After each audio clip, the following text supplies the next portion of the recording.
So what do you guys think went well within the documentary? I really like the opening sequence.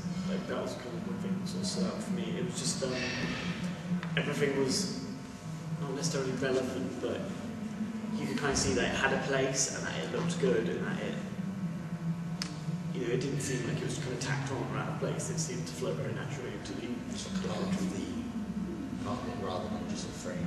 Yeah.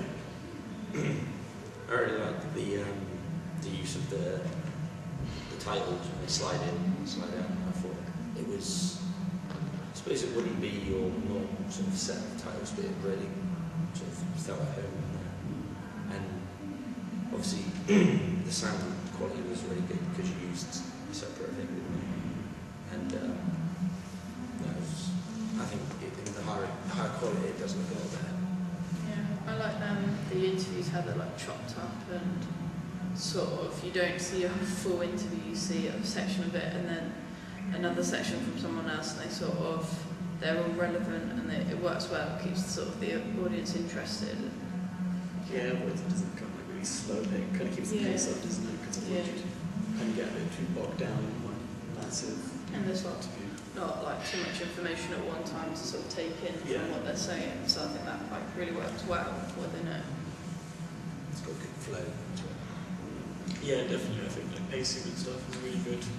Across all sorts of like kind of interviews and stuff. And the intercuts are really well placed because it's not necessarily where your attention is waiting, but it kind of picks you up where the interviews die down, and then obviously the intercuts then bring the pacing back up. So.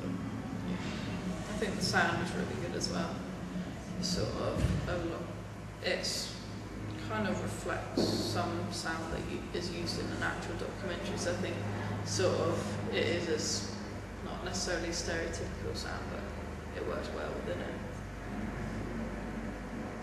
Any improvements that you think that could be made to the documentary? Paige does seem a bit tacked on at the beginning, like she kind of appears and doesn't. Yeah, it seems to be at the beginning the sort of idea is that she's going to be it's going to be following her as she goes and finds things out, but she just sort of disappears. We did make improvements to that because we did think it was a little bit misleading, so we changed Paige part into a voiceover. Yeah. Okay, that's good. Because I think that was kind of one of the main things, because it didn't have a lot of consistency. It was just kind of a. It was just almost like chopped in there. Yeah, it was like you kind of just pushed it out of your mind because it was like it didn't really have any place there. It's just kind of. Because of the narrative, it feels more that you're following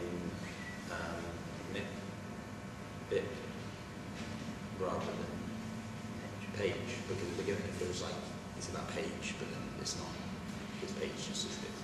Yeah, because originally we filmed a conclusion for Paige at the end, and also she's the voiceover for the narrative devices as well, so she was usually a little bit more recurring, but we did change the beginning and we didn't use the conclusion, so she's just a voiceover now.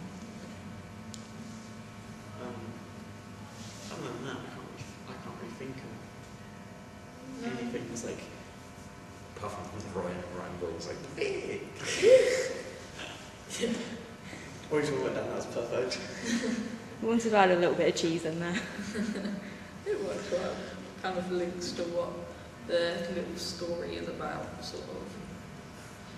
Yeah, it also kind of adds a personal aspect as well, so it kind of makes it a lot easier to relate to. So you can see that there's like personal relationships going on. Yeah, definitely.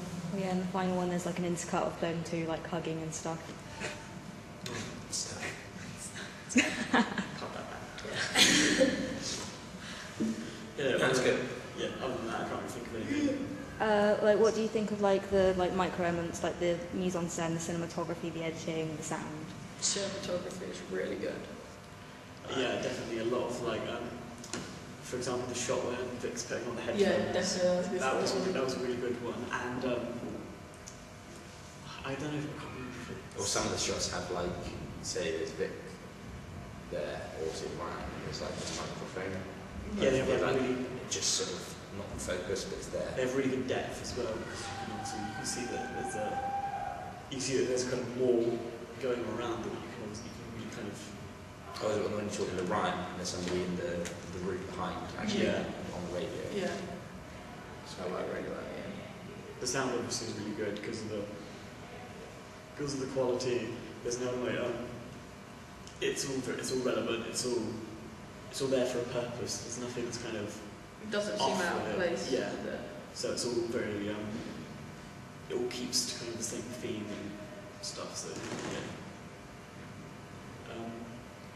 As far as mise en scène goes, obviously, like yeah, it was good. Like the obviously the way that the radio station's organised, because a lot of the shots kind of they felt really natural. Obviously, because you're kind of just going in there and obviously kind of obviously given the cinematography of it, you kind of picked a place where the scene around them would seem a lot more kind of natural and, like I said, it gives a good depth and stuff. So.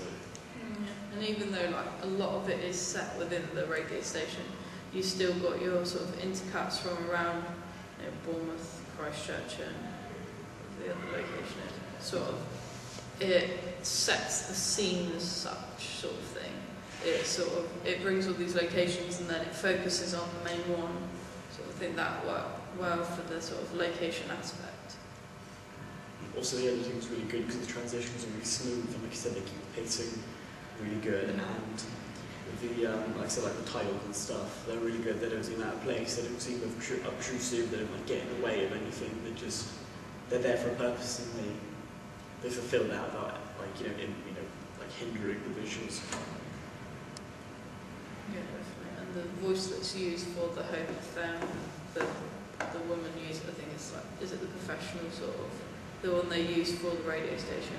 Because it sounded like really good for it. It sounded like you're actually watching something that had been produced by them. So I think that worked. Yeah, so I think that's really good for the opening. That was really good because it did kind of make it seem like it was part of it. It looked like it was actually made for the whole reason to advertise sort of Hope of Them, not for what the actual reason is. So I think it worked really well. It's big. Yeah, I think that's it now. Thanks, guys.